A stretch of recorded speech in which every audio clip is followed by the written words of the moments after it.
नमस्कार विद्यार्थी मित्रांनो, आपल्या सर्वांचं सहर्ष स्वागत आहे GK24 मराठी या एज्युकेशनल चॅनलवर. तर पहा, नगर परिषद भरती 2023-24 संदर्भात आपण या ठिकाणी माहिती जाणून घेणार आहोत. कारण की आपल्याला बऱ्याच अगोदर मी रिझल्ट संदर्भात तुम्हाला अपडेट दिली होती. त्याच्या कमेंट सेक्शनमध्ये जर पाहिलं तर सर 133.80 ओबीसी फिमेल होईल का, असे आपल्याला विविध प्रश्न विचारलेले दिसतात. या ठिकाणी 106 फिमेल नागपूर SC, त्यानंतर काही जणांनी नॉर्मलायझेशनवर राग जो आहे तो आपला काढलेला आहे. नॉर्मलायझेशनचा जसं काही जीव आहे, नशिबाचा खेळ आहे, अशा प्रकारचं. काही जण म्हणतात पेटवून टाका ती लागलेली यादी. आणि त्यानंतर पहा, योगेश मिश्रम यांचा प्रश्न होता की आता पुढे काय होईल ते पण सांगा. आणि सपनाताईचा पण प्रश्न आहे की इफ क्वालिफाईड झालं देन पुढे काय करायचं आहे. तर पहा, सर्वांच्या मनात जवळपास प्रश्न आलेला आहे की जी यादी प्रसिद्ध झाली त्यामध्ये तुमचं नाव आहे आणि त्याच्यासमोर क्वालिफाईड आहात किंवा डिस्क्वालिफाईड आहात त्या संदर्भात माहिती दिलेली आहे. तर पहा मित्रांनो, निवड प्रक्रिया जी आहे ती आपल्याला त्यांनी अगोदरच सांगितलेली होती. निवड कशी होणार आहे, कोणत्या पद्धतीने होणार आहे, पोस्टनुसार जागा भरल्या जातील किंवा परिमाणानुसार राहणार आहे, जिल्ह्यानुसार राहणार आहे, की संपूर्ण महाराष्ट्रात तुमच्या जे आहेत ते निवड होणार आहे. तर त्या संदर्भात जी माहिती आहे ती त्यांनी जाहिरातीमध्येच दिलेली होती, तीच आपण पुन्हा पाहणार आहोत. त्यानंतर पहा, प्रतीक्षा यादी संदर्भातही आपण बोलणार आहोत. आणि त्यानंतर 25% जागेवर फक्त कर्मचारी, म्हणजे 25% जागा ज्या आहेत त्या कर्मचाऱ्यांसाठी राखीव होत्या. पण त्या संदर्भात सुद्धा एक अट आहे, जर ती अट त्यांनी पूर्ण केली नाही तर त्या जागा ओपन म्हणजे बाकीच्यांसाठी सुद्धा खुल्या करण्यात येतील. तर पहा, संपूर्ण माहिती आपण जाणून घेणार आहोत या व्हिडिओमध्ये. चला तर मग सुरुवात करूया आजच्या व्हिडिओला.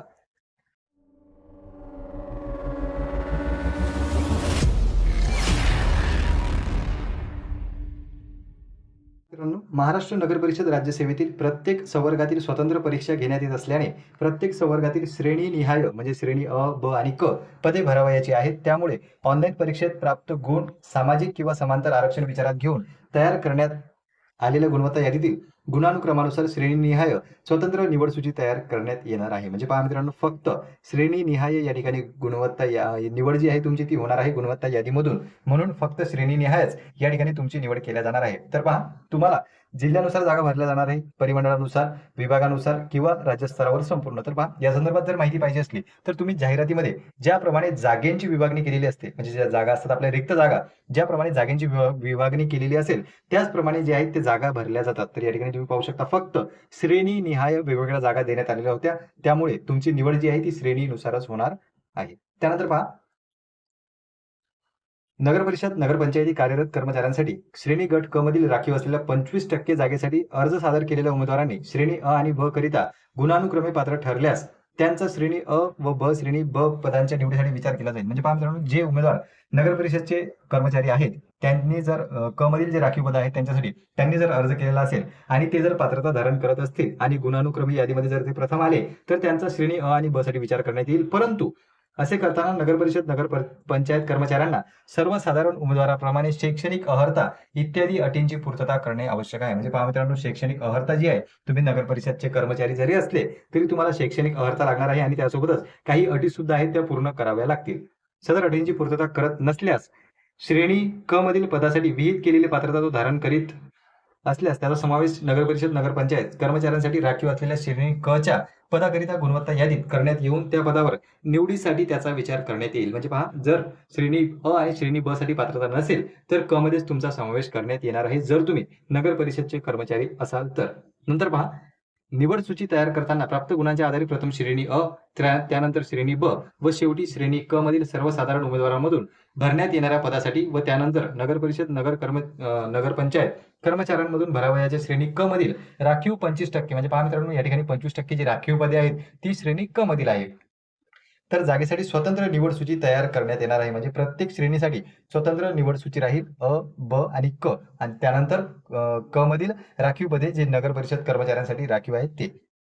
त्यानंतर पहा, महाराष्ट्र नगर परिषद राज्यसेवेच्या सर्व संवर्गातील श्रेणी अ, ब, क ची निवड सूची ही जाहिरात नमूद करण्यात आलेल्या रिक्त उपलब्ध पदांच्या संख्येएवढीच राहणार आहे. म्हणजे पहा, अ आणि ब यामध्ये तुमची कुठलीही वेटिंग लिस्ट जी आहे ती राहणार नाही. त्यांनी या वाक्यात त्यांनी ते स्पष्ट केलेलं आहे. श्रेणी अ आणि श्रेणी ब ची निवड सूची जी आहे ती फक्त जेवढ्या जागा रिक्त आहेत तेवढीच राहणार आहे. पण श्रेणी क साठी या ठिकाणी वेगळे मापदंड आहेत, तुम्ही पाहू शकता. महाराष्ट्र नगर परिषद राज्यसेवेच्या सर्व संवर्गातील श्रेणी क च्या निवड सूचीमध्ये समाविष्ट करावयाच्या उमेदवारांची संख्या ही जाहिरातीत नमूद केलेल्या रिक्त उपलब्ध पद संख्येनुसार प्रवर्ग निहाय सामान्य प्रशासन विभाग हा जो आहे तो GR चा क्रमांक आहे तो सुद्धा आपण डाउनलोड केलेला आहे. तर पहा, प्रवर्गनिहाय रिक्त जागा पदांची संख्या एक जर रिक्त जागा असेल तर त्या ठिकाणी 3 उमेदवारांची निवड सूचीमध्ये समावेश करण्यात येणार आहे. त्यानंतर पहा, 2 ते 4च्या दरम्यान जर जागा असल्या तर 5 किंवा या जागेचे 100% अतिरिक्त उमेदवार जे आहेत ते निवड सूचीमध्ये समाविष्ट असतील. यापैकी जी जास्त संख्या असतील त्यांची, म्हणजे जर 100% जास्त असतील तर ते, किंवा जास्तीत जास्त 5. त्यानंतर पहा 5 ते 9 जर रिक्त जागा असतील, रिक्त पदांची प्रवर्गणीय संख्या जर असेल तर तिथे रिक्त असलेल्या पदांच्या 50% किंवा 10 यापैकी जे अधिक असेल ते उमेदवार निवडले, म्हणजे त्यांची जी आहे ती सूचीमध्ये समावेश केला जाणार आहे. 10 ते 49 जर असलं तर त्याच्या 30% किंवा 15 जे जास्त असेल ते. त्यानंतर 50 किंवा त्याहून अधिक जर संख्या रिक्त असेल तर 25% रिक्त अतिरिक्त जे आहेत ती निवड सूचीमध्ये त्यांचा समावेश केला जाणार आहे. तर पहा हे संपूर्ण आपण GR मध्ये सुद्धा पाहणार आहोत, कारण की यावरून आपल्याला बऱ्याच गोष्टी ज्या आहेत त्या आणखी क्लिअर झालेल्या नाही. निवड सूचीमध्ये कोणाचा समावेश करण्यात येणार आहे त्या संदर्भात आपण एक GR डाउनलोड केलेला आहे, तो GR सुद्धा आपण पाहू. तर पहा मित्रांनो, हा आहे तुमचा GR. हा 2022चा GR आहे. इथे तुम्ही पाहू शकता दिनांक 4 मे 2022 आणि त्यामधील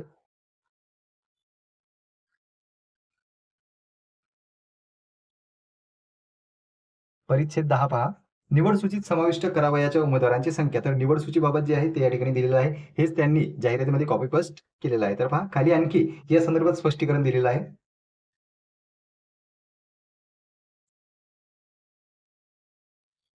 हा पहा, हा आहे मुद्दा तो.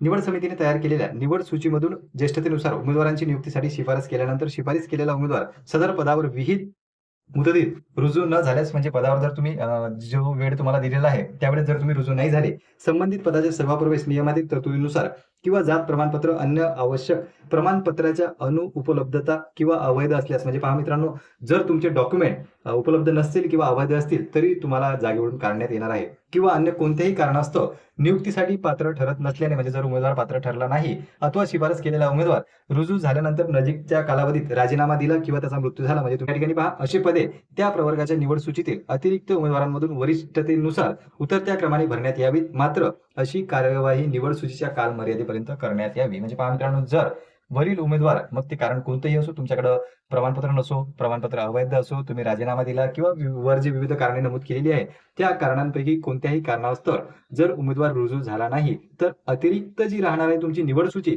त्यामधील उमेदवारांना संधी देण्यात येणार आहे. पण वरिष्ठतेनुसार त्यांना संधी देण्यात येईल आणि ती कधीपर्यंत देण्यात येणार आहे? फक्त 1 वर्षाच्या कालावधीसाठी, कारण की जी निवड सूचीची कालमर्यादा आहे ती फक्त 1 वर्षाची आहे. तर पहा हे होते संपूर्ण GR मधील महत्वाची बाब, जी तुमच्या वेटिंग लिस्ट संदर्भात या ठिकाणी स्पष्ट झालेली आहे. तर पहा मित्रांनो, कट ऑफ संदर्भात जर झालं तर कट ऑफ एक्झॅक्टली कोणी सांगू शकत नाही. जी लिस्ट आहे ती लागलेली आहे आणि रिवाइज त्यांनी लिस्ट लावलेली आहे. काही उमेदवार जे आहेत ते टॉपला आहेत पण ते डिस्क्वालिफाय झाले, कारण की त्यांनी दोन्ही पेपरचा समतोल साधलेला नाही. दोन्ही पेपरसाठीची अट जी होती तुमची ती 45% होती आणि ज्यांनी 45% मिळवले नाही ते त्या ठिकाणी डिस्क्वालिफाय झालेले आहे. मग लवकरच निवड सूची आणि अतिरिक्त सूची सुद्धा लागेल, त्यामध्ये तुम्हाला तुमचं नाव दिसू शकते किंवा लवकरच रिझल्ट प्रसिद्ध होईल. त्यानंतर आपल्याला कट ऑफ जो आहे तो समजणारच आहे. तुम्ही सध्या तुमची लिस्ट जी आहे ती पाहू शकता आणि निवड जी होणार आहे तुमची ती श्रेणी निहाय केल्या जाणार आहे. त्या संदर्भातली गुणवत्ता यादी प्रसिद्ध झालेली आहे आणि त्या गुणवत्ता यादीवरून तुम्हाला अंदाज जो आहे तो आलेलाच असेल की किती मार्क्स उमेदवारांनी घेतलेले आहेत. तर या ठिकाणी आपण थांबूया. आणखी तुमचे काही प्रश्न असले तर तुम्ही बिनधास्तपणे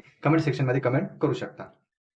आणि पहा मित्रांनो, जर तुम्ही अजूनही ऑफरचा लाभ घेतलेला नसेल तर आता लगेच ऑफरचा लाभ घ्या. या ठिकाणी तुम्ही पाहू शकता गावठी आपल्या मायबोली मराठी भाषेमधून तुम्ही GSचा अभ्यास करू शकता आणि तोही ट्रिक्सच्या माध्यमातून. तर पहा, तुम्हाला ऑफरचा लाभ घेण्यासाठी या नंबरवर कॉल करायचा आहे.